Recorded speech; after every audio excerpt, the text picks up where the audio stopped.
7 खबर सबसे हटके।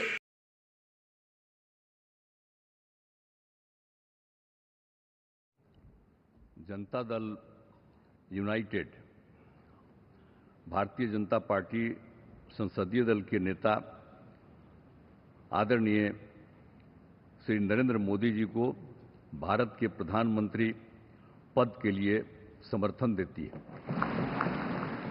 नमस्कार, मैं हूं मुकेश कुमार और आप देख रहे हैं अंतर 24x7। दोस्तों, चंद घंटे बचे हैं नई सरकार को शपथ ग्रहण करने में, यानी मोदी जी चंद घंटे बाद देश के फिर से प्रधानमंत्री बनेंगे और तीसरी बार शपथ ग्रहण करेंगे। तो इसी बात पर चर्चा के लिए हमारे साथ मौजूद हैं सतीश जी, जो पार्षद चुनाव लड़ चुके हैं बसपा से। सतीश जी नमस्कार। नमस्कार सर।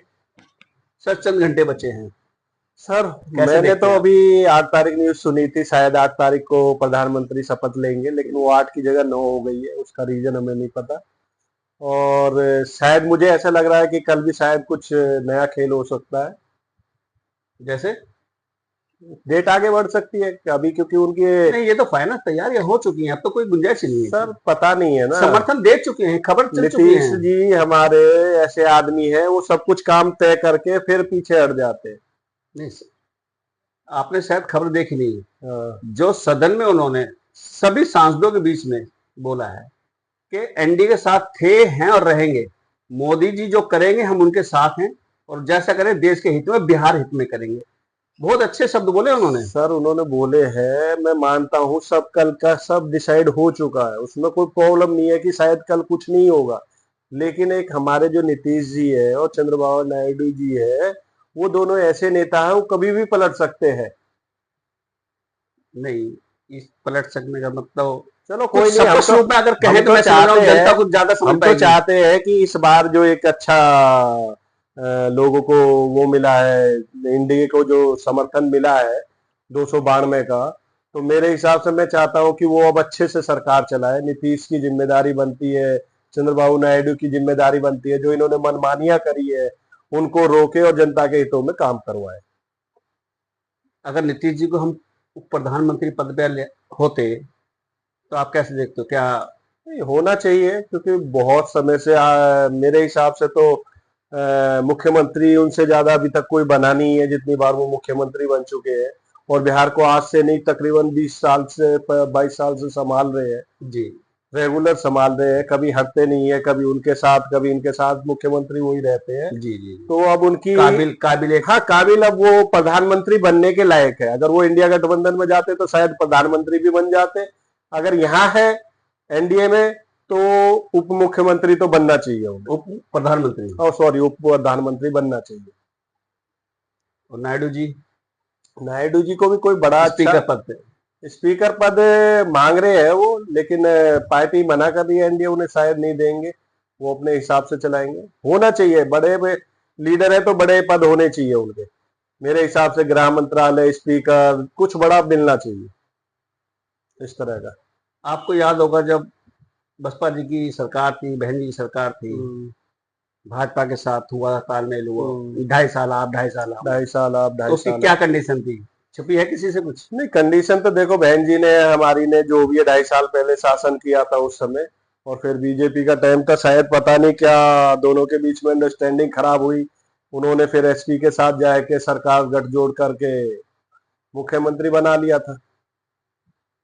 तो जोड़ तोड़ जाती आज की तो है नहीं, इसका मतलब वो तो पुरानी है, सदियों से चली आ रही है, जब से हिंदुस्तान नहीं था, ये हमारा लोकतंत्र नहीं था 1950 से पहले, जब देश आजाद नहीं था, महाराजाओं के टाइम में, तब भी जोड़ तोड़ चलता था।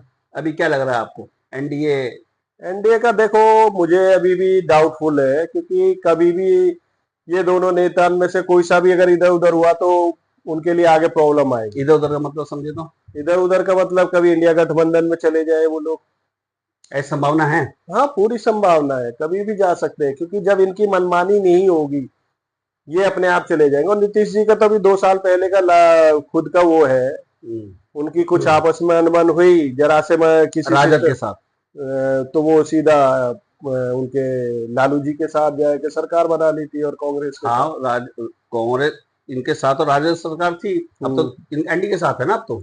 सर एनडीए के साथ है, लेकिन वो तोड़ के गए ना, एनडीए को तोड़ के गए थे ना। वो तो एनडीए से कहते हैं कि एनडीए के साथ मैं पहले था, हूं और रहूंगा। सर किसने कहा वो एनडीए के साथ है? किसी ने कहा? शुरू से वो कांग्रेस ही रहे हैं, लेकिन जब कांग्रेस में उनकी मनमानियां नहीं चली है तब वो छोड़ के उन्होंने अपना वो जनता पार्टी बना ली, उसमें चले गए। फिर उसके बाद उन्होंने वो भी खत्म करके अपनी पार्टी बना ली। फिर शरद यादव जी ने उनको राष्ट्रीय अध्यक्ष बनाया पार्टी का, तो शरद यादव जी को धोखा दे के उन्होंने वो बाहर निकाल दिया। ऐसे दगाबाज से क्या उम्मीद करोगे आप? दगाबाज दगाबाज सब सही होंगे। बिल्कुल। अच्छा, इनके राजद के जो इनके सॉरी समझ जेडीयू प्रवक्ता हैं, जो राष्ट्रीय प्रवक्ता हैं केसी त्यागी जी, उन्होंने दो मांग रखी, जो देखा, एक तो अपना बिहार को पूर्ण रूप दर्जा और एक अग्निवीर की समीक्षा। नहीं, अग्निवीर की समस्या सबसे बड़ी समस्या है। देखो, विशेष राज्य का दर्जा तो मैं चाहता हूं कि हर राज्य को एक जैसा दर्जा होना चाहिए, किसी को विशेष नहीं होना चाहिए। हिंदुस्तान है, हिंदुस्तान की सरकार के लिए सब राज्य एक समान होने चाहिए, किसी को विशेष नहीं देना चाहिए। और रही जो अग्निवीर की बात है, अग्निवीर सबसे घटिया योजना है, इसे बंद करके पुराने जैसे चलाना चाहिए। जो इंडिया गठबंधन ने कहा था वो इस बार नीतीश जी को ये करवाना चाहिए, इन पे दबाव। अगले साल चुनाव है। हाँ, बिहार में इसी में 4 महीने बाद से इलेक्शन है। ये रुके इसीलिए ही है कि इन्होंने देख रखा है नीतीश जी ने कि भाई शायद हम एनडीए गठबंधन से बाहर निकलेंगे तो हम शायद बिहार नहीं जीत पाएंगे। तो वो शायद इस वजह से 4 महीने तक के लिए रुके। वो वहां जीतेंगे तो भी निकलेंगे, हारेंगे तो वो पहले निकलेंगे। यानी क्वार्टरली सरकार माने जाए। हाँ, क्वार्टरली 4-6 महीने की सरकार है, इससे ज्यादा बड़ी सरकार नहीं है। और नायडू जी के साथ जो इन्होंने बिहार, आज देश बहुत आगे बढ़ेगा। अब बिहार का भी तो सब काम हो ही जाएगा, जो कुछ भी बचा हुआ है उसको भी कर देंगे। सबसे पुराना इलाका है, तो इसीलिए हम लोग तो पूरे तौर पर हर तरह से जो आप चाहिएगा उस काम के लिए हम लोग लगे रहेंगे। और बहुत अच्छा होगा। अब जितने लोग साथ हुए हैं अब बहुत अच्छा है, और सब लोग बहुत अच्छे ढंग से अपनी बात कर रहे हैं, तो सब लोग ठीक हैं। हम मिल करके सब लोग चलेंगे और हम लोग पूरा आपके साथ रहेंगे। देश को कितना आगे बढ़ाएंगे ये बहुत खुशी की बात होगी। सबसे घटिया योजना है, इसे बंद करके पुराने जैसे चलाना चाहिए। जो इंडिया गठबंधन ने कहा था वो इस बार नीतीश जी को ये करवाना चाहिए, इन पे दबाव। अगले साल चुनाव है। हाँ, बिहार में इसी में 4 महीने बाद से इलेक्शन है। ये रुके इसीलिए ही है कि इन्होंने देख रखा है नीतीश जी ने कि भाई शायद हम एनडीए गठबंधन से बाहर निकलेंगे तो हम शायद बिहार नहीं जीत पाएंगे।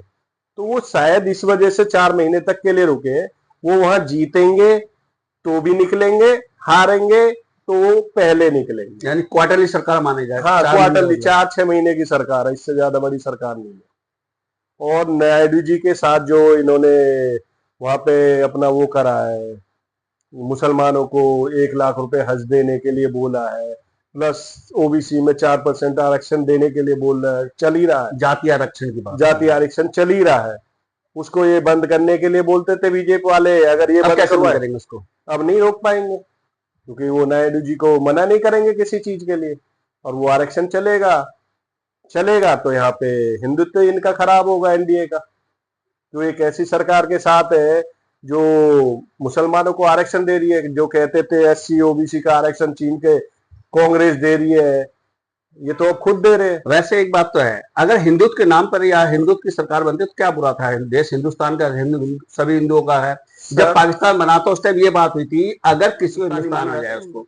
जब ब्रिटेन ने जब पाकिस्तान बन चुका है तो, और गुड़ पाकिस्तान के गाते हैं कुछ लोग, जैसे कि आए दिनों सोशल मीडिया पर। सर, मैं आपकी बात से समझ रहा हूँ। जब ब्रिटेन ने दोनों देश आजाद करे थे, दोनों सेकुलर बोला था, लेकिन पाकिस्तान ने अपने आप को नहीं चलाया। इंडिया आज भी सेकुलर चला रहा अपने आप को। और सेकुलर का मतलब ये नहीं होता कि हम हिंदू है तो हिंदू नहीं रहेंगे। सेकुलर का मतलब ये है कि सभी जातियां एक समान, एक साथ और बढ़िया तरीके से रहे, उसे सेकुलर देश बोलते हैं। तो ये लोग उसको नहीं चलाना चाहते। इन्होंने एक सिस्टम बना रखा है हिंदू। क्या हम ही, अगर हम बीजेपी को वोट नहीं देंगे तो क्या हम हिंदू नहीं है क्या? आज आप इनकी सोशल मीडिया देखो, ट्विटर देखो, कुछ भी देखो, आज हिंदुओं को कितनी गंदी गंदी गालियां दे रहे हैं ये लोग। जिन्होंने वोट नहीं दी तो क्या वो हिंदू ही नहीं है, उनको ये गालियां देंगे, उनका शोषण करेंगे क्या?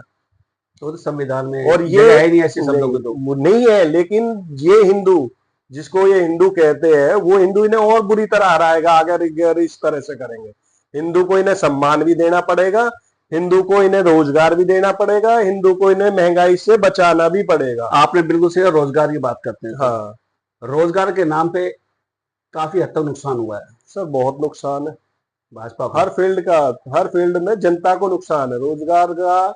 ये लगा लो, हम जैसा मिडिल वर्ग का जो एक साधारण से परिवार में ठीक ठाक जिसे हम कहते हैं जी हम लोग भी शोषित हुए इस महंगाई बेरोजगारी से। जी। तो हमसे नीचे हिंदुस्तान की 100 करोड़ पॉपुलेशन है, 100 करोड़, वो कैसे महंगाई और आप तो बेरोजगारी? चलो मध्यम वर्गीय आ गए या व्यापारी वर्ग की बात कर रहे हैं, लेकिन जो युवा है जिसकी अभी एज निकल रही है और उसने पेपर दिया, बाद में पता है पेपर लीक हो गया, सर ये एज निकलने के बाद वो कहाँ है, कहाँ स्टैंड करता है अपने आप को? सर ये जो इन्होंने कहा था साल में हम 2 करोड़ रोजगार देंगे, ये कहीं नहीं कर पा रहे थे, इन्हें पता नहीं हो पाएगा। लेकिन जो इन्होंने अपने अपने शौक और अपने खर्चे और जो मीडिया को खरीद के रखना, वो सारा सेटअप के लिए इनको पैसा चाहिए, तो वो कहाँ से आएगा? जब इन युवाओं का रोजगार छीनेंगे तभी तो आएगा। या तो ये युवाओं को नौकरी दे दे, नौकरी देंगे तो उन्हें सैलरी देनी पड़ेगी, गवर्नमेंट का खर्चा होगा, पैसा नहीं बचेगा। इन्होंने अपने इन शौक के लिए पूरा जो युवा वर्ग है उसे खराब कर दिया। उनके पेपर जो कुछ नहीं होता था उन्हें जबरदस्ती घोषित किया, लीक हो गए, उनकी नौकरी नहीं देनी पड़ी उनको। आज पिछले 4 साल से रेगुलर पेपर लीक हो रहे हैं, 4 साल से एक भी बच्चे को रोजगार नहीं दिया इन्होंने। तो वो अपने अपने शौक में खर्च कर रहे हैं, कभी अपने लिए हवाई जहाज खरीद रहे हैं, कभी अपने लिए क्या कर रहे हैं, मीडिया को क्या कर रहे हैं। हमारे देश में लाल बहादुर शास्त्री जैसे नेता हुए थे जी, जो हमने पढ़ा है उनके बारे में, वो कभी चीन मीटिंग में जा रहे थे तो उनके पास मात्र 2 धोती होती थी, जिनमें से एक फटी हुई थी। तो उनके पास पैसा नहीं था वो नई धोती खरीदने के लिए, वो फटी हुई धोती में चले गए। ये उनकी वकालत करते हैं कि लाल बहादुर शास्त्री को देखो, उसको देखो, इसको देखो, लेकिन खुद के शौक नहीं देखते, लाखों करोड़ों रुपए अपने ऊपर खर्च कर रहे हैं। कहाँ गए उनके आदर्श? विवेकानंद जी के, लाल बहादुर शास्त्री जी के, हमारे ये सरदार वल्लभ भाई पटेल के, इनके आदर्शों की बात करते हैं, उनके आदर्शों की तो ये धूल भी नहीं है।